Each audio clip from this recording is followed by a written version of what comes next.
강태민의 세계는 언제나 차가운 유리와 날카로운 강철, 그리고 숫자로 이루어져 있었다.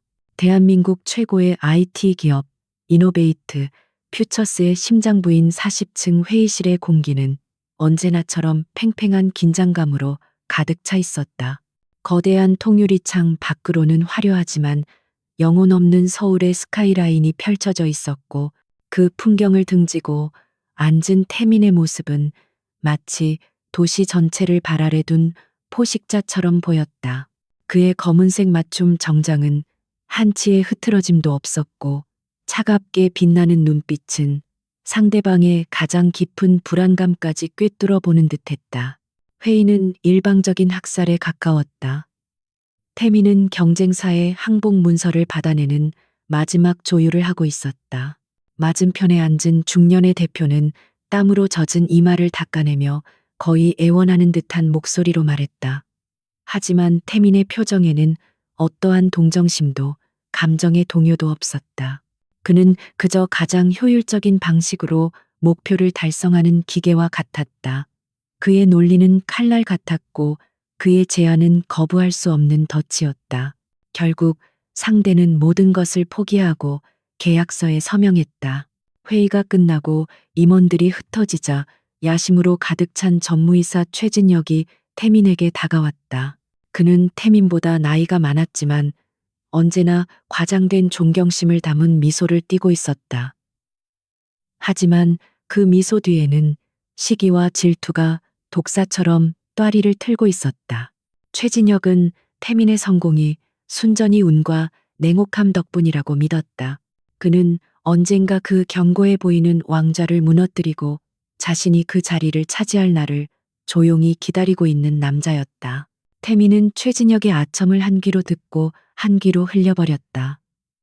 그는 인간관계라는 것을 철저히 필요에 의한 계산으로 여겼다. 그의 주변에는 성공을 찬양하는 사람들 뿐이었지만 그 누구에게서도 진실된 온기를 느껴본 적이 없었다. 승리의 순간에도 그의 마음은 공허했다. 그는 기사를 물리고 구준비가 내리기 시작하는 거리로 혼자 나섰다. 예측할 수 없는 변수, 통제 불가능한 자연. 그는 이런 것들을 싫어했지만 오늘은 왠지 차가운 빗속을 걷고 싶었다. 빗줄기는 순식간에 폭우로 변했다. 값비싼 수트가 젖어드는 것을 느끼며 그는 무심코 처마가 있는 작은 가게로 몸을 피했다. 새하의 꽃집이라는 소박한 간판이 눈에 들어왔다. 안에서는 은은한 불빛과 함께 축축한 흙냄새와 달콤한 꽃향기가 섞여 흘러나왔다. 그의 세계와는 전혀 다른 따뜻하고 생명력 넘치는 공간이었다. 잠시 망설이던 그는 흠뻑 젖은 몸을 이끌고 가게 안으로 들어섰다. 가게 내부는 온갖 종류의 꽃과 식물들로 가득 차 있었다. 마치 작은 숲에 들어온 듯한 착각을 불러일으켰다. 그리고 그 숲의 한가운데에 한 여자가 있었다. 낡은 작업용 앞치마를 두르고 흙이 묻은 손으로 하얀색 호접란 화분을 정성껏 닦고 있었다. 그녀는 인기척을 느끼지 못한 채 작은 콧노래를 흥얼거리고 있었다. 태민은 잠시 그 모습을 말없이 지켜보았다. 계산이나 의도 없이 순수하게 자신의 일에 몰두하는 모습이 낯설게 다가왔다. 태민이 마른 기침을 하자 여자가 화들짝 놀라며 뒤를 돌아보았다. 그녀의 동그란 눈이 놀라움으로 커졌다. 윤세아, 그녀가 바로 이 작은 꽃집의 주인이었다. 그녀는 흠뻑 젖은 채 서 있는 태민의 모습에 당황하며 급하게 수건을 찾아들었다.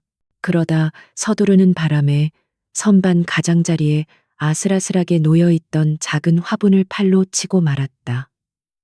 화분은 바닥으로 떨어지며 요란한 소리와 함께 산산조각이 났다. 순간 정적이 흘렀다. 태민의 미간이 미세하게 찌푸려졌다. 그의 하루는 완벽하게 통제된 계획의 연속이었고, 이런 돌발 상황은 그의 심기를 건드리는 일이었다. 그는 이런 종류의 서투름과 비효율성을 경멸했다. 하지만 세아의 반응은 그의 예상을 벗어났다. 그녀는 값비싼 그의 구두 위로 쏟아진 흙과 물을 걱정하며 어쩔 줄 몰라 했다. 그녀의 얼굴에는 계산된 사과가 아닌 진심에서 우러나오는 미안함과 당혹감이 가득했다. 세아는 거의 울상이 된 얼굴로 연신 고개를 숙이며 사과했다. 태미는 아무 말 없이 그녀를 관찰했다. 그의 세계에서 사람들은 실수를 하면 어떻게든 책임을 회피하거나 변명하기 바빴다. 하지만 이 여자는 달랐다. 그녀의 눈은 거짓말을 할 줄 모르는 아이처럼 투명했다. 그는 자신도 모르게 입을 열었다. 그의 목소리는 평소처럼 차가웠지만 날카로움은 조금 무뎌져 있었다. 그는 괜찮다고 신경 쓰지 말라고 짧게 말했다. 하지만 세아는 그의 말을 믿지 않는 듯했다. 그녀는 황급히 새 구두솔과 깨끗한 천을 가져와 그의 앞에 쭈그리고 앉았다. 태미는 당황해서 뒷걸음질 쳤다. 감히 누가 그의 발치에서 무릎을 꿇는단 말인가. 그는 그녀를 만류했지만 세아는 고집스럽게 그의 구두에 묻은 흙을 털어내기 시작했다. 그녀의 작은 손이 조심스럽게 움직이는 것을 보며 태미는 생전 처음 느껴보는 이상한 감정에 휩싸였다. 그것은 그의 철옹성 같던 마음에 아주 작은 균열을 내는 순간이었다. 비를 피하기 위해 들어왔던 짧은 시간은 그렇게 예상치 못한 소란으로 흘러갔다. 빗줄기가 조금 잦아들자 태미는 가게를 나섰다. 그는 세아가 끝까지 거절하는 것을 무시하고 젖은 지갑에서 두꺼운 수표 한 장을 꺼내 깨진 화분갑과 세탁비라며 테이블 위에 놓고 나왔다. 세아는 그가 떠난 뒤에도 한참 동안 그가 남긴 수표와 그의 젖은 발자국을 번갈아 보며 멍하니 서 있었다. 그녀에게 그는 그저 비에 젖은 친절하지만 무뚝뚝한 손님일 뿐이었다. 그날 밤 최고급 펜트하우스로 돌아온 태미는 좀처럼 잠을 이룰 수 없었다. 그의 머릿속에서는 깨진 화분 소리와 어쩔 줄 몰라 하던 세아의 얼굴, 그리고 그의 구두를 닦아주던 그녀의 작은 손길이 떠나지 않았다. 그의 삶에 등장했던 수많은 화려하고 계산적인 여자들과는 너무나도 다른 존재였다. 그녀의 순수함은 그가 잊고 살았던 혹은 처음부터 가져본 적 없었던 어떤 것을 건드렸다. 그는 비서에게 전화를 걸어 세아의 꽃집에 대해 알아보라고 지시했다. 아주 사소하고 개인적인 호기심이었다. 하지만 강태민의 세계에서 사소한 것은 존재하지 않았다. 그의 모든 행동은 수많은 눈들이 지켜보고 분석하는 대상이었다. 그가 작은 꽃집에 관심을 보인다는 소문은 순식간에 회사 내부에 퍼져나갔다. 특히 최진혁의 귀에 그 소식이 들어갔을 때 그의 입가에는 경멸과 희열이 뒤섞인 미소가 번졌다. 그는 즉시 사람을 시켜 윤세아라는 여자의 뒷조사를 시작했다. 그리고 그 결과는 그의 예상을 조금도 벗어나지 않았다. 윤세아는 고아 출신의 평범한 전문대를 졸업하고 대출을 받아 겨우 작은 꽃집을 운영하는 그야말로 보잘것없는 여자였다. 최진혁과 그 무리들은 강태민이 그런 여자에게 관심을 보인다는 사실을 이해할 수 없었다. 그들은 그것을 완벽한 강태민의 유일한 약점 혹은 일시적인 변덕으로 치부했다. 그들은 모두 입을 모아 말했다. 얼음 같은 심장을 가진 CEO가 바보 같은 여자에게 빠졌다고. 그들은 태민을 동정하면서도 한편으로는 그의 어리석음을 비웃었다. 그들에게 세아는 그저 이용하고 짓밟기 좋은 순진한 먹잇감에 불과했다. 그들은 아직 알지 못했다. 그들이 하찮게 여기는 그 순수함이 장차 강태민을 구원하고 자신들의 세계를 송두리째 뒤흔들게 될 한 줄기 빛이 되리라는 것을. 다음 날 아침 강태민은 자신의 책상 위에 놓인 얇은 보고서를 응시하고 있었다. 비서가 밤새 조사한 윤세아라는 인물에 대한 모든 것이었다. 보고서의 내용은 최진혁이 예상했던 그대로였다. 고아원 출신, 별 볼 일 없는 학력, 소박하다 못해 초라해 보이는 재정 상태. 그녀의 삶에는 태민이 속한 세계의 흔적이라고는 단 한 줄도 찾아볼 수 없었다. 보통의 경우라면 그는 이 보고서를 읽자마자 쓰레기통에 던져버리고 두 번 다시 기억하지 않았을 것이다. 하지만 그는 그러지 않았다. 오히려 보고서의 단조로운 사실들이 어젯밤 그가 마주했던 여자의 이미지를 더욱 선명하게 만들었다. 그녀의 순수함은 꾸며낸 것이 아니었다. 그것은 그녀가 살아온 삶 그 자체였다. 태미는 자신도 모르게 수화기를 들어 비서실에 연결했다. 그는 회사의 모든 사무실과 로비에 매주 새로운 꽃을 장식하라는 지시를 내렸다. 그리고 그 계약업체는 당연히 세아의 꽃집으로 지정했다. 그것은 합리적인 사업적 판단을 가장한 지극히 개인적인 충동이었다. 세아는 이노베이트 퓨처스의 거대한 빌딩 로비에 들어서며 자신도 모르게 주눅이 들었다. 모든 것이 차갑고 거대하고 비인간적으로 느껴졌다. 그녀의 작은 꽃집과는 완전히 다른 세계였다. 그녀는 약속된 담당자를 만나 계약서에 서명하면서도 이게 현실인지 믿기지 않았다. 그녀의 작은 가게가 감당하기에는 너무나 큰 규모의 계약이었다. 하지만 담당자는 모든 것이 최고 경영자의 직접 지시라고 말했고 그녀는 어리둥절한 채로 그 제안을 받아들일 수밖에 없었다. 그날 이후 태민과 세아의 만남은 자연스럽게 이어졌다. 태민은 매주 꽃을 교체하는 시간에 맞춰 일부러 로비를 지나가거나 자신의 집무실에 놓을 난초를 직접 고른다는 핑계로 그녀의 가게를 찾았다. 그는 그녀가 꽃을 다루는 모습을 조용히 지켜보곤 했다. 흙투성이 손으로 섬세하게 가지를 치고 시든 잎을 떼어내고 각각의 꽃이 가장 아름답게 보일 수 있는 자리를 찾아주는 그녀의 모습에서 그는 어떤 경건함마저 느꼈다. 한 번은 그가 물었다. 왜 이 일을 하느냐고. 그의 질문에는 언제나처럼 효율성과 목적에 대한 갈증이 배어 있었다. 세아는 잠시 생각하더니 맑게 웃으며 대답했다. 꽃에게는 각자의 언어가 있다고. 어떤 꽃은 위로를, 어떤 꽃은 축하를, 또 어떤 꽃은 조용한 응원을 전한다고. 자신은 그저 그 언어를 사람들에게 전해주는 통역사일 뿐이라고. 태미는 그 말을 이해할 수 없었다. 비논리적이고 비과학적인 이야기였다. 하지만 그는 그녀의 말을 부정할 수 없었다. 그녀가 말할 때 그녀의 눈은 진심으로 반짝이고 있었다. 태민의 세상에서 관계란 주고받는 것이 명확한 거래였다. 하지만 세아는 그에게 아무것도 바라지 않았다. 그녀는 그가 찾아오면 따뜻한 허브차를 내어주었고 그의 굳은 표정을 보며 조용히 미소 지을 뿐이었다. 그녀의 존재 자체가 태민에게는 휴식이었다. 그는 그녀 앞에서만큼은 완벽한 CEO 강태민이 아닌 그저 한 명의 남자로 있을 수 있었다. 그의 얼어붙었던 마음이 아주 서서히 자신도 모르는 사이에 녹아내리고 있었다. 그러나 그들의 조용한 관계는 결코 비밀로 남을 수 없었다. 강태민의 모든 동선은 회사의 주요 관심사였다. 그가 정기적으로 허름한 꽃집을 드나들고 그곳의 주인인 바보 같은 여자와 시간을 보낸다는 소문은 유령처럼 복도를 떠돌았다. 처음에는 그저 가벼운 호기심이었던 시선들은 점차 경멸과 조롱으로 바뀌어갔다. 특히 최진혁은 이 상황을 누구보다 즐기고 있었다.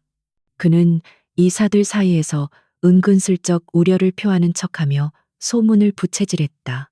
회장님께서 요즘 너무 감상적으로 변하신 것 같지 않습니까? 중요한 프로젝트를 앞두고 저런 하찮은 일에 정신을 파시다니 회사의 미래가 걱정됩니다. 그의 말에는 교묘한 독이 섞여 있었다. 그는 태민의 완벽함에 흠집이 생겼다는 사실에 희열을 느꼈다. 그는 세아를 태민을 끌어내릴 가장 효과적인 무기로 보았다. 순수함은 그들의 세계에서 가장 경멸받는 약점이었고 최진혁은 그 약점을 철저하게 이용할 생각이었다. 압박은 회사 내부에서만 온 것이 아니었다. 태민의 아버지는 이노베이트 퓨처스를 설립한 전설적인 인물이었다. 비록 경영 일선에서 물러나 있었지만 그의 영향력은 여전히 막강했다. 그는 태민이 집안의 명예에 먹칠을 하고 있다는 소식을 듣고 그를 호출했다. 차갑고 위압적인 서재에서 아버지는 태민을 냉혹하게 추궁했다. 그는 세아의 신상 정보가 담긴 서류를 테이블 위로 던지며 경로했다. 네가 지금 제정신이냐? 저런 근본도 없는 여자애 때문에 온갖 구설에 오르내리고 있어. 당장 그 관계를 정리하지 않으면 네가 가진 모든 것을 빼앗아 버릴 수도 있다. 아버지의 목소리는 서리빨처럼 차가웠다. 태민은 처음으로 아버지에게 반항했다. 그는 자신의 선택을 변호하려 했지만 그의 논리는 텅 빈 메아리처럼 흩어졌다. 사랑이나 끌림 같은 감정을 어떻게 숫자로 증명하고 논리로 설명할 수 있단 말인가. 그는 결국 아무 말도 하지 못하고 돌아섰다. 그날 밤 태민은 세아의 가게를 찾았다. 그의 마음은 폭풍우가 몰아치는 바다처럼 거칠었다. 그는 문을 닫으려던 세아를 붙잡고 다짜고짜 물었다. 나에게 원하는 게 뭐냐고. 돈인가, 명예인가, 아니면 이노베이트 퓨처스의 안주인 자리인가. 그의 목소리는 날카로웠고 그의 눈에는 깊은 불신이 서려 있었다. 그의 세계가 그에게 강요한 방식대로 그는 그녀를 의심하고 있었다. 세아는 그의 갑작스러운 태도에 놀라 잠시 말을 잃었다. 그녀의 눈에 작은 상처와 슬픔이 스쳐 지나갔다. 하지만 그녀는 이내 차분하게 그를 마주 보았다. 그리고 그녀는 태민이 전혀 예상하지 못했던 대답을 했다. 그녀는 아무것도 원하지 않는다고. 그저 그가 가끔 이곳에 와서 차를 마시고 그의 지친 얼굴이 조금이라도 편안해지는 것을 보는 것만으로도 충분하다고. 그녀의 목소리는 너무나도 진솔해서 오히려 비현실적으로 들렸다. 세아의 대답은 태민의 심장을 관통하는 화살과 같았다. 그는 거대한 충격에 휩싸였다. 그는 평생을 의심과 계산 속에서 살아왔다. 아무런 조건 없는 순수한 호의, 그것은 그가 한 번도 경험해 보지 못한 미지의 영역이었다. 그는 자신의 어리석음과 비겁함에 부끄러움을 느꼈다. 그는 처음으로 그녀 앞에서 자신의 약한 모습을 보였다. 그는 지쳤다고, 이 모든 것이 너무 무겁다고 나지막이 털어놓았다. 세아는 아무 말 없이 그의 곁으로 다가가 그의 손을 조용히 잡아주었다. 그녀의 손은 작고 따뜻했다. 그 온기가 그의 차가운 손을 통해 그의 얼어붙었던 심장까지 전해지는 것 같았다. 그 순간 태미는 결심했다. 이 여자를, 이 순수함을 지켜내겠다고. 세상이 모두 그를 비웃고 손가락질한다 해도 그는 이 작은 온기를 결코 놓지 않겠다고. 하지만 그는 아직 알지 못했다. 그의 결심이 앞으로 닥쳐올 거대한 폭풍의 서막이 되리라는 것을. 그리고 최진혁이 이미 그 폭풍을 불러일으킬 첫 번째 바람을 일으키고 있었다는 사실을. 최진혁은 자신의 사무실 의자에 깊숙이 몸을 묻은 채 도시의 야경을 만족스럽게 내려다보고 있었다. 그의 손에 들린 위스키 잔 속 얼음이 부딪히는 소리가 정적을 깨뜨렸다. 그는 오랫동안 이 순간을 기다려왔다. 강태민이라는 완벽해 보이는 성벽의 균열을 낼 그 순간을. 그는 강태민의 냉철함과 천재성을 존경하는 척했지만 속으로는 그 오만함을 증오했다. 이제 그 오만함의 대가를 치르게 할 시간이었다. 그의 계획은 치밀하고 대담했다. 이노베이트 퓨처스의 사활이 걸린 차세대 인공지능 플랫폼 프로젝트 키메라의 핵심 소스 코드 일부를 경쟁사에 유출시키는 것. 이 프로젝트는 강태민이 자신의 모든 것을 걸고 추진하는 야심작이었다. 만약 이 프로젝트가 실패하거나 정보가 유출된다면 그의 리더십에 대한 신뢰는 바닥으로 떨어질 것이 분명했다. 최진혁은 자신의 손을 더럽히지 않았다. 그는 돈과 약점을 이용해 매수한 내부자를 통해 마치 회사 보안 시스템의 허점을 이용한 외부 해커의 소행처럼 일을 꾸몄다. 그는 모든 디지털 증거가 강태민의 관리 소홀과 무능함을 가리키도록 정교한 덫을 설계했다. 데이터가 유출된 시점은 강태민이 회사 밖에서 개인적인 시간을 보내고 있던 때와 교묘하게 일치시켰다. 그는 이사들에게 익명의 제보 형식으로 CEO의 최근 방만한 사생활이 회사에 미치는 영향에 대한 우려를 흘려두는 것도 잊지 않았다. 그는 직접적으로 윤세아를 언급하지 않았다. 그럴 필요도 없었다. 모두가 그 방만한 사생활이 누구를 의미하는지 알고 있었으니까. 폭풍은 다음 날 아침 모두가 예상치 못한 방식으로 시작되었다. 유력 경제지의 이노베이트 퓨처스 키메라 프로젝트 핵심 기술 유출 의혹이라는 제목의 특종 기사가 터져나온 것이다. 기사는 매우 구체적이었고 유출된 데이터가 경쟁사의 신제품 개발에 사용될 수 있다는 분석까지 덧붙였다. 시장은 즉각적으로 반응했다.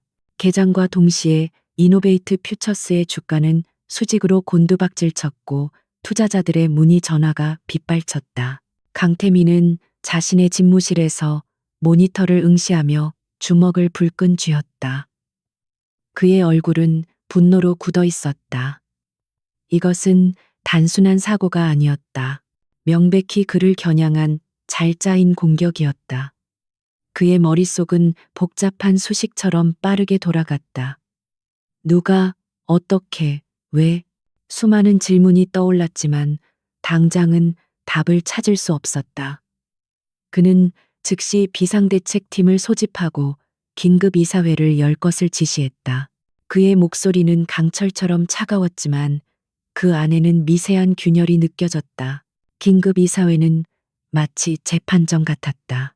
거대한 마호가니 테이블을 둘러싼 이사들의 얼굴에는 불안과 의심이 가득했다. 최진혁은 가장 비통한 표정으로 먼저 입을 열었다. 그는 회사의 위기를 걱정하는 충신처럼 행동하며 이번 사태의 심각성을 과장되게 부각시켰다. 그리고는 조심스럽게 마치 어쩔 수 없다는 듯이 말했다. 이번 사태는 명백히 내부 보안 시스템의 문제입니다. 그리고 그 최종 책임은 우리 모두가 알다시피 최고 경영자에게 있습니다. 그의 말을 신호탄으로 그가 미리 포섭해둔 이사들이 하나둘씩 태민을 공격하기 시작했다. 그들의 비난은 교묘했다. 직접적으로 그를 비난하기보다는 그의 리더십에 대한 의문을 제기하는 방식이었다. 한 이사가 말했다. 강 대표님께서 최근 회사 일에 예전만큼 집중하지 못하시는 것 같다는 우려의 목소리가 많습니다. 어쩌면 이번 사태도 그런 맥락에서 벌어진 것이 아닐까요? 또 다른 이사가 맞장구를 쳤다. 맞습니다. 리더가 확고한 중심을 잡지 못하면 조직 전체가 흔들리는 법입니다. 그들의 모든 화살은 결국 한 곳을 향하고 있었다. 바로 윤세아였다. 그들은 그녀의 이름을 입에 올리지는 않았지만 그들의 눈빛과 말투는 분명히 말하고 있었다. 저 바보 같은 여자 때문에 회사가 이 지경이 되었다고. 강태민은 자신을 향한 비난은 견딜 수 있었다. 하지만 그들의 비겁한 암시가 세아에게 향하는 순간 그는 이성의 끈을 놓칠 뻔했다. 그는 차가운 분노를 억누르며 모든 것은 자신의 책임이며 반드시 해결하겠다고 선언했다. 하지만 상황은 그의 통제를 벗어나고 있었다. 외부에서는 투자자들의 소송 움직임이 감지되었고 내부에서는 직원들이 동요하기 시작했다. 평소 그를 따르던 이들조차 의심의 눈초리를 보내기 시작했다. 그는 순식간에 자신의 왕국에서 고립된 왕이 되었다. 평생을 완벽한 통제와 승리 속에서 살아온 그에게 이 무력감과 패배감은 생소하고 굴욕적인 것이었다. 그의 자존심은 산산조각이 났다. 그날 밤 태민은 텅 빈 회사에 홀로 남았다. 그는 유리창에 비친 자신의 모습을 보았다. 지치고 분노하고 혼란스러워하는 남자가 서 있었다. 그는 처음으로 자신이 쌓아 올린 모든 것이 얼마나 허무하게 무너질 수 있는지를 깨달았다. 그리고 그 모든 혼란의 중심에 아이러니하게도 그에게 유일한 위안을 주었던 여자의 얼굴이 떠올랐다. 세상은 그녀를 자신의 약점이라고 말하고 있었다. 그리고 지금 이 순간 그는 그 말이 사실일지도 모른다는 끔찍한 생각에 사로잡혔다. 최진혁은 자신의 승리를 확신했다. 그는 강태민이 이 위기를 절대 극복하지 못하리라 믿었다. 그는 이미 다음 단계를 준비하고 있었다. 이사회를 통해 강태민의 직무를 정지시키고 자신이 그 자리를 대신할 계획이었다. 그는 순진한 꽃집 아가씨 하나가 거대한 제국을 무너뜨리는 기폭제가 되었다는 사실에 짜릿한 쾌감을 느꼈다. 그에게 순수함이란 파괴하기 위해 존재하는 가장 어리석고 하찮은 가치일 뿐이었다. 첫 번째 폭풍은 성공적으로 상륙했고 이제 모든 것을 휩쓸어 버릴 두 번째 폭풍을 기다리고 있었다. 강태민은 자신의 펜트하우스 거실, 거대한 유리창 앞에 서 있었다. 그의 손에 들린 위스키 잔이 미세하게 떨리고 있었다. 창밖으로는 폭풍우가 지나간 뒤의 도시가 거짓말처럼 고요했지만 그의 내면은 그 어느 때보다도 격렬한 폭풍에 휩싸여 있었다. 이사회의 날 선 목소리들, 곤두박질치는 주가 그래프, 그리고 그를 향한 동정과 경멸이 뒤섞인 눈빛들이 유령처럼 그의 주위를 맴돌았다. 그는 평생을 지배자로 살아왔지만 지금은 모든 것을 잃어버린 패배자처럼 느껴졌다. 분노와 절망이 그의 이성을 잠식하고 있었다. 그는 해결책을 찾기 위해 밤새도록 수백 개의 시나리오를 시뮬레이션했지만 모든 길은 막다른 골목으로 이어졌다. 최진혁이 설계한 덫은 너무나도 정교해서 빠져나가려고 발버둥 칠수록 더욱 깊이 올가매는 듯했다. 그리고 그의 머릿속에서 세상이 그에게 퍼붓는 비난의 목소리가 점점 더 커지고 있었다. 그 여자 때문이야. 모든 것이 그 어리석은 여자 때문에 시작되었어. 그 생각은 독처럼 그의 혈관을 타고 퍼져나갔다. 그는 자신의 나약함을 인정하고 싶지 않았다. 그래서 그는 자신의 실패를 전가할 대상을 찾고 있었다. 그리고 가장 쉽고 명백한 대상은 바로 윤세아였다. 그녀가 그의 삶에 나타나기 전까지 그의 세계는 완벽했다. 한치의 오차도 없는 질서정연한 왕국이었다. 그는 이성을 잃고 차키를 집어들었다. 그는 확인해야 했다. 그녀가 정말로 자신의 약점인지 아니면 이 모든 혼란을 잠재울 유일한 해답인지. 새하의 꽃집에 도착했을 때 그녀는 밤늦게까지 시든 꽃들을 정리하고 있었다. 태민이 거친 기세로 문을 열고 들어서자 그녀는 놀라 뒤를 돌아보았다. 그의 얼굴은 차갑게 굳어 있었고 눈에는 그녀가 한 번도 본 적 없는 깊은 절망과 분노가 서려 있었다. 가게 안에 따뜻하고 향기로운 공기가 그의 등장만으로 순식간에 얼어붙는 것 같았다. 그녀는 걱정스러운 얼굴로 그에게 다가갔지만 그는 거칠게 그녀의 팔을 뿌리쳤다. 태미는 그녀를 경멸하듯 위아래로 훑어보며 차갑게 입을 열었다. 그의 목소리는 얼음 조각처럼 날카로웠다. 이게 당신이 원했던 그림인가? 내 완벽한 세상이 무너지는 걸 보는 게 즐거웠나? 돈, 명예, 대체 뭘 원해서 내게 접근한 거지? 그의 말은 비수처럼 세아의 마음에 밝혔다. 지난밤 그녀의 순수함에 감동하고 그녀를 지키겠다고 다짐했던 남자는 온데간데 없었다. 지금 그의 앞에는 상처 입은 짐승처럼 자신의 고통을 남에게 전가하려는 비겁한 남자만이 서 있었다. 세아의 눈에 눈물이 고였다. 하지만 그녀는 울지 않았다. 그녀는 그저 깊은 슬픔이 담긴 눈으로 그를 바라볼 뿐이었다. 그녀의 침묵은 태민을 더욱 미치게 만들었다. 그는 소리치고 싶었다. 차라리 그녀가 변명을 하거나 울면서 애원하기를 바랐. 그러면 그는 마음껏 그녀를 비난하고 이 모든 책임이 그녀에게 있다고 스스로를 정당화할 수 있었을 테니까. 하지만 그녀는 그저 그의 모든 분노와 절망을 온몸으로 받아내고 있었다. 태미는 거의 애원하듯 말했다. 세상이 모두 옳았어. 당신은 내 약점이야. 내 발목을 잡는 족쇄라고. 그는 스스로에게 하는 저주와도 같은 말을 내뱉고는 거칠게 돌아섰다. 그는 이 공간에서 그녀의 시선에서 벗어나고 싶었다. 모든 것을 끝내고 다시 예전의 냉혹한 강태민으로 돌아가야 한다고 생각했다. 하지만 그가 문손잡이를 잡았을 때 등 뒤에서 그녀의 작지만 단호한 목소리가 들려왔다. 아니요. 세아는 떨리는 목소리로 하지만 분명하게 말했다. 당신은 약하지 않아요. 지금은 길을 잃었을 뿐이에요. 태미는 걸음을 멈췄지만 뒤돌아보지는 않았다. 세아는 천천히 말을 이었다. 저는 사업이나 음모 같은 건 잘 몰라요. 하지만 꽃에 대해서는 조금 알아요. 가끔 꽃이 이유 없이 시들 때가 있어요.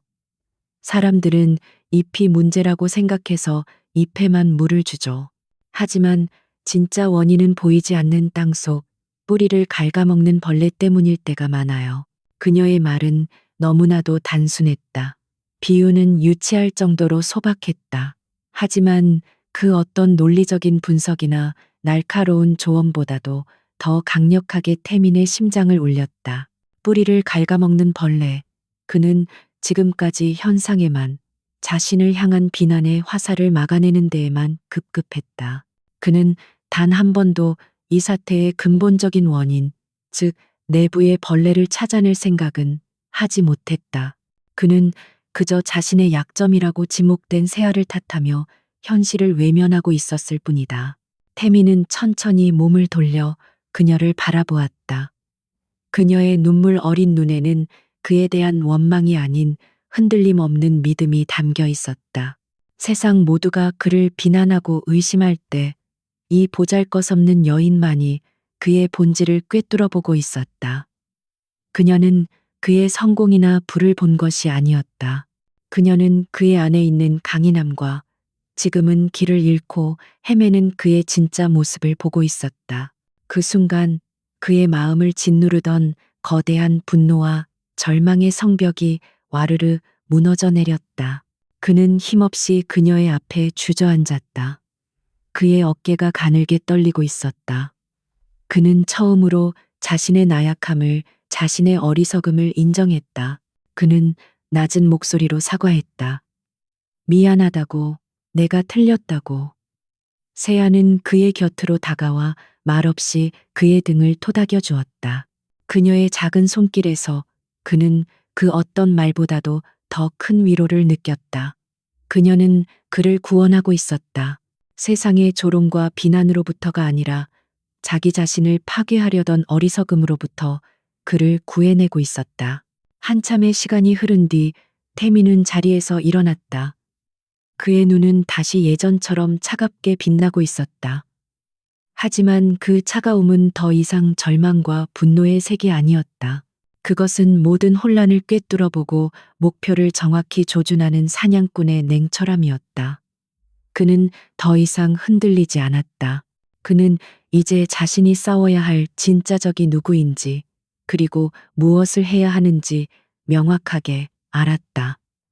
그는 세아의 어깨를 가볍게 쥐며 말했다. 고마워. 짧은 한마디였지만 그 안에는 그의 모든 진심이 담겨 있었다. 그는 이제 빛을 보았다. 절망이라는 긴 터널의 끝에서 그녀가 비춰준 작지만 선명한 빛. 이제 반격을 시작할 시간이었다. 다음 날 새벽, 강태민은 마치 새로 태어난 사람처럼 자신의 사무실로 돌아왔다. 그의 눈 밑에는 밤을 새운 흔적이 역력했지만 그의 눈빛은 그 어느 때보다도 맑고 차갑게 빛나고 있었다. 더 이상 절망이나 분노의 그림자는 찾아볼 수 없었다. 그의 머릿속은 오직 하나의 목표, 즉 보이지 않는 적을 찾아내고 이 거짓된 게임의 판을 뒤엎는다는 생각으로 가득 차 있었다. 그는 자신의 책상에 앉아 가장 먼저 보안팀장과 기술개발팀의 핵심 인재 두 사람에게 극비 호출 명령을 내렸다. 보안팀장인 박선우는 군 출신의 묵직한 남자로 태민에게 절대적인 충성을 바치는 인물이었다. 그리고 기술개발팀의 이지아는 겉보기에는 평범한 20대 여성이었지만 그 누구도 따라올 수 없는 천재적인 해커이자 데이터 분석가였다. 이 두 사람은 태민이 자신의 제국에서 유일하게 완전히 신뢰하는 수족이었다. 회의실에 모인 세 사람 사이에는 무거운 침묵과 함께 팽팽한 긴장감이 흘렀다. 태민은 군더더기 없이 상황을 설명하고 자신의 계획을 밝혔다. 적은 우리가 디지털 증거만을 쫓을 것이라고 확신하고 있다. 모든 전자 기록은 완벽하게 조작되었을 가능성이 크다. 그러니 우리는 그들의 예상을 벗어나야 한다. 우리는 유령을 잡으려는 게 아니다. 유령 뒤에 숨은 사람을 잡는 거다. 그의 목소리는 낮고 단호했다. 그는 이지아에게는 유출된 데이터의 경로를 역추적하는 동시에 조작된 로그 기록 속에 숨겨진 미세한 변칙성을 찾아내라는 임무를 주었다. 그리고 박선우에게는 회사의 모든 물리적 보안 기록, 즉 CCTV, 출입 기록, 방문자 명단 등을 유출 시점을 전후로 샅샅이 뒤지라고 지시했다. 그들의 반격은 조용하고 은밀하게 시작되었다. 이지아는 서버실에 틀어박혀 수십만 줄의 코드를 분석하며 밤을 샜고 박선우는 자신의 팀원들과 함께 몇 주 분량의 CCTV 영상을 1초 단위로 쪼개어 확인했다. 하지만 최진혁이 쳐놓은 덫은 예상보다 훨씬 견고했다. 디지털 트레일은 완벽하게 외부 해커의 소행을 가리키고 있었고 물리적 보안 기록에서도 의심스러운 점은 발견되지 않았다. 시간은 흘러갔고 태민을 압박하는 이사회의 분위기는 점점 더 험악해졌다. 태민은 초조해하지 않았다. 그는 적이 완벽한 범죄를 계획했지만 세상에 완벽한 범죄란 존재하지 않는다는 것을 알고 있었다. 모든 계획에는 반드시 인간적인 변수, 즉 예측 불가능한 실수가 끼어들기 마련이었다. 그는 사무실에 앉아 사건의 모든 조각들을 머릿속으로 재구성했다. 그는 범인의 입장에서 생각하기 시작했다. 어떻게 하면 가장 안전하게 데이터를 외부로 빼낼 수 있을까? 어떻게 하면 자신의 흔적을 완벽하게 지울 수 있을까? 그는 생각을 거듭할수록 범인이 회사 내부 시스템뿐만 아니라 외부의 무언가를 이용했을 것이라는 확신을 갖게 되었다. 그날 저녁 그는 무거운 머리를 식히기 위해 잠시 세아의 가게를 찾았다.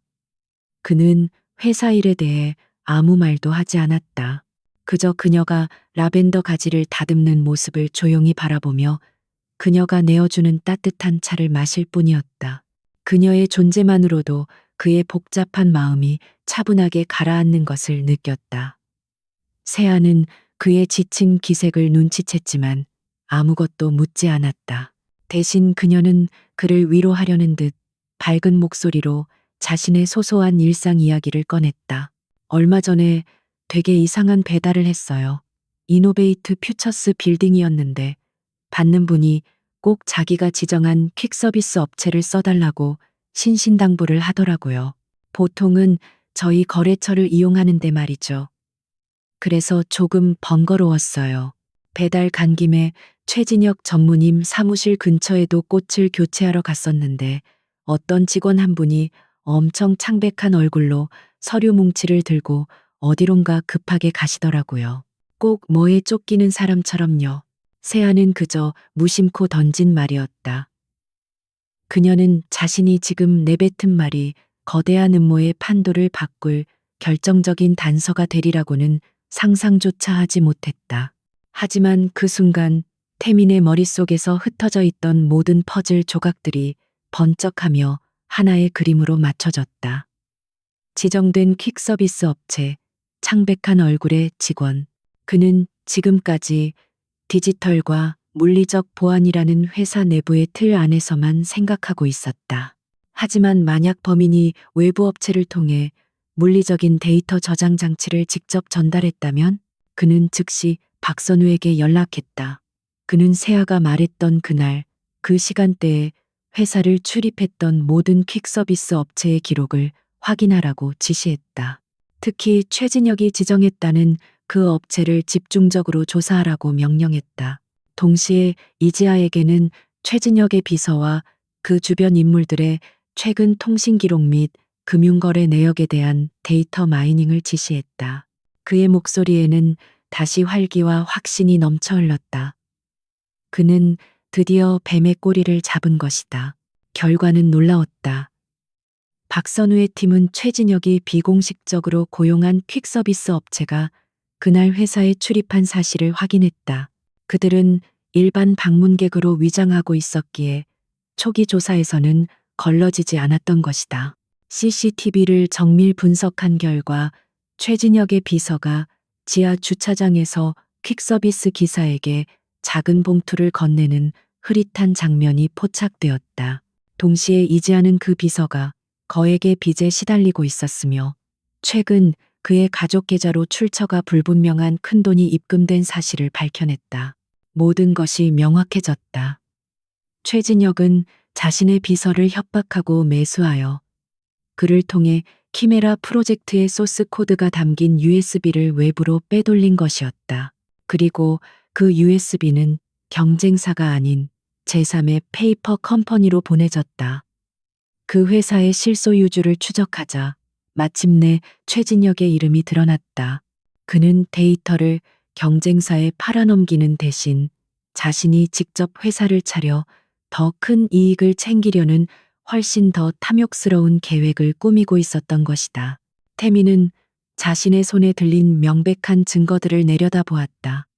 녹취록, 계좌, 이체 내역, CCTV 캡처 화면, 그리고 모든 것을 자백한 비서의 진술서까지.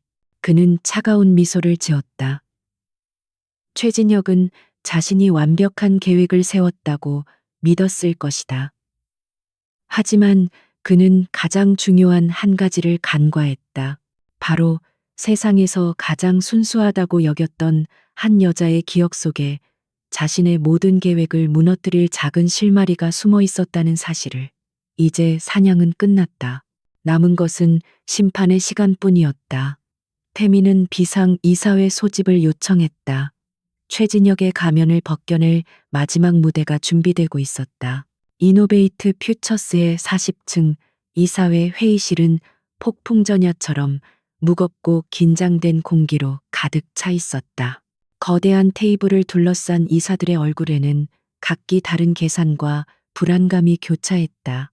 그들의 시선은 테이블 상석, 두 개의 의자에 앉은 강태민과 최진혁에게로 향하고 있었다. 오늘은 강태민의 운명이 결정되는 날이었다. 최진혁은 비장한 표정으로 자신이 준비한 자료들을 정리하고 있었지만 그의 눈빛에는 승리를 확신하는 자의 오만함이 숨겨져 있었다. 반면 강태민은 놀라울 정도로 평온했다.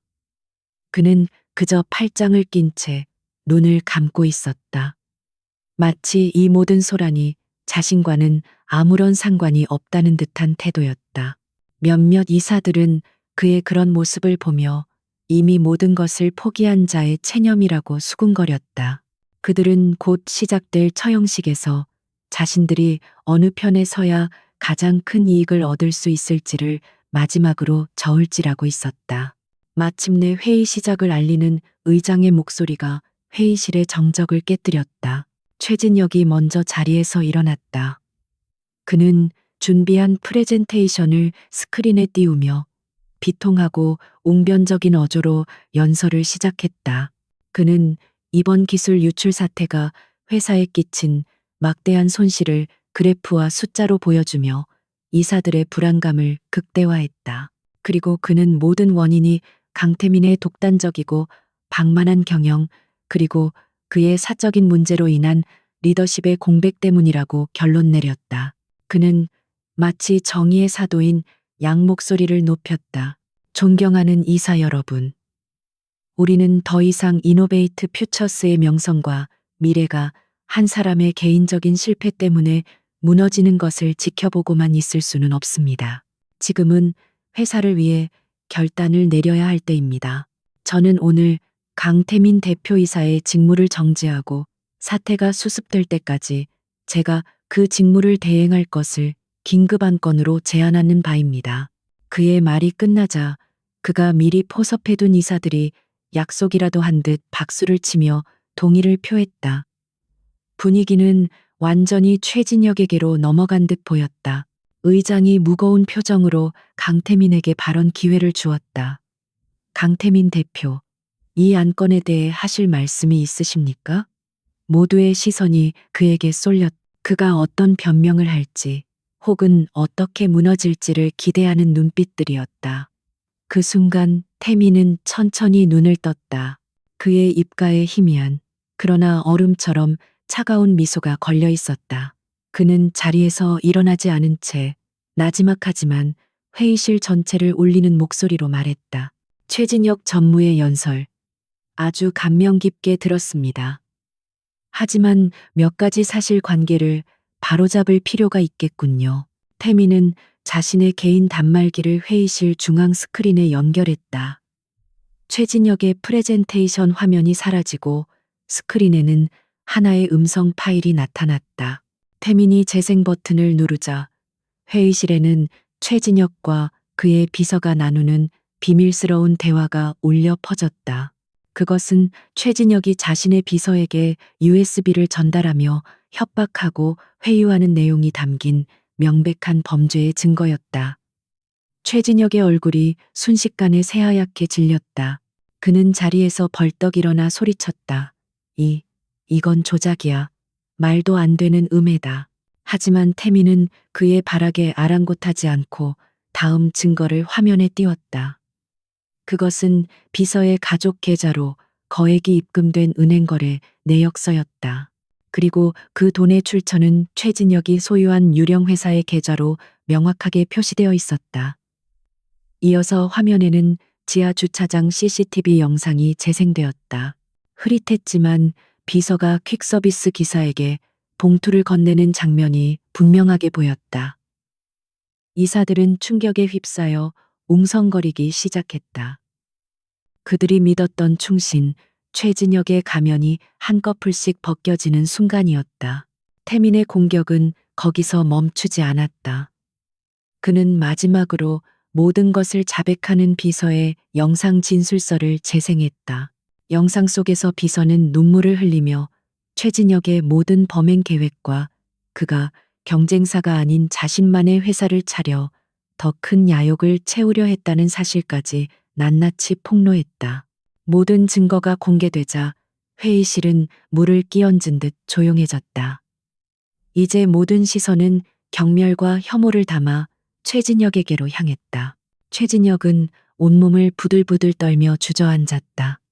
그의 완벽했던 계획, 그의 거대했던 야망이 한순간에 잿더미가 되어버렸다. 그는 이해할 수 없었다. 어떻게 자신의 완벽한 계획이 발각되었는지, 어디서부터 잘못되었는지 도무지 알 수가 없었다.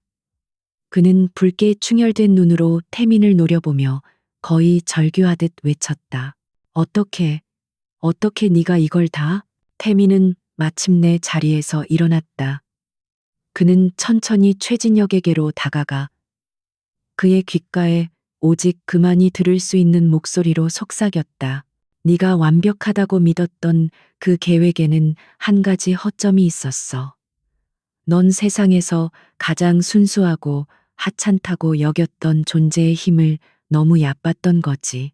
태민의 말은 최진혁에게 사형 선고나 다름없었다. 절망이 그의 얼굴을 뒤덮었다. 그는 자신이 경멸했던 바로 그 순수함에 의해 파멸했다는 사실을 깨달았다. 상황은 완벽하게 역전되었다. 태민은 다시 상석으로 돌아와 이사들을 향해 선언했다. 그의 목소리에는 이전보다 더욱 강력한 힘과 권위가 실려 있었다. 그는 이 사태를 완벽하게 수습하고 회사를 배신한 자들을 모두 법의 심판대에 세울 것이며 이노베이트 퓨처스를 그 어느 때보다도 위대한 기업으로 다시 일으켜 세울 것이라고 약속했다. 그의 말에 아까까지만 해도 그를 비난했던 이사들은 이제 누가 먼저랄 것도 없이 기립박수를 보냈다. 그것이 바로 그들이 아는 권력의 논리였다. 긴 싸움은 마침내 강태민의 완벽한 승리로 끝이 났다. 폭풍이 지나간 자리는 언제나 고요한 법이다. 최진혁과 그의 공모자들은 법의 심판대에 올랐고 이노베이트 퓨처스는 강태민의 강력한 리더십 아래 빠르게 안정을 되찾았다. 유출되었던 기술은 사실 핵심에서 벗어난 초기 버전이었음이 밝혀졌고 태민이 준비해둔 비장의 카드가 공개되자 주가는 이전보다 더 높은 곳으로 치솟았다. 세상은 다시 한번 그의 천재성과 위기관리 능력에 찬사를 보냈다. 그는 자신의 왕좌를 되찾았을 뿐만 아니라 이전보다 훨씬 더 견고하게 만들었다. 하지만 강태민에게 진정한 승리는 비즈니스 세계의 숫자들이나 사람들의 찬사가 아니었다. 그의 가장 큰 변화는 바로 자기 자신에게서 일어났다. 그는 여전히 냉철하고 명석한 CEO였지만 이전과 같은 차가운 칼날 같던 모습은 사라져 있었다. 그의 눈에는 세상을 숫자가 아닌 사람으로 보기 시작한 자의 온기가 깃들어 있었다. 그는 더 이상 직원들을 체스판의 말처럼 여기지 않았고 그들의 의견을 경청하고 그들의 노고를 진심으로 격려했다. 그는 종종 늦은 밤 자신의 사무실에서 도시의 야경을 내려다보았다. 예전에는 그저 정복해야 할 영토로 보였던 풍경이 이제는 수많은 사람들의 삶과 이야기가 담긴 따뜻한 공간으로 보였다. 그는 깨달았다. 자신이 얼마나 오만하고 외로운 세상에 갇혀 살았는지를.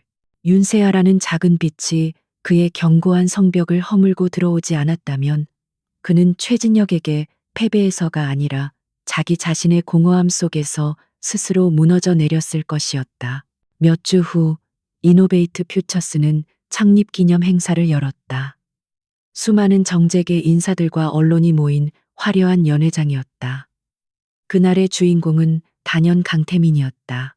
그는 무대에 올라 회사의 새로운 비전을 발표하며 좌중을 압도했다. 그의 연설이 끝나고 모두가 그의 성공을 축하하며 샴페인 잔을 부딪힐 때 그는 잠시 모두를 조용히 시켰다. 그리고 그는 예상치 못한 이야기를 꺼내기 시작했다. 여러분들은 최근 우리 회사가 겪었던 위기에 대해 잘 알고 계실 겁니다.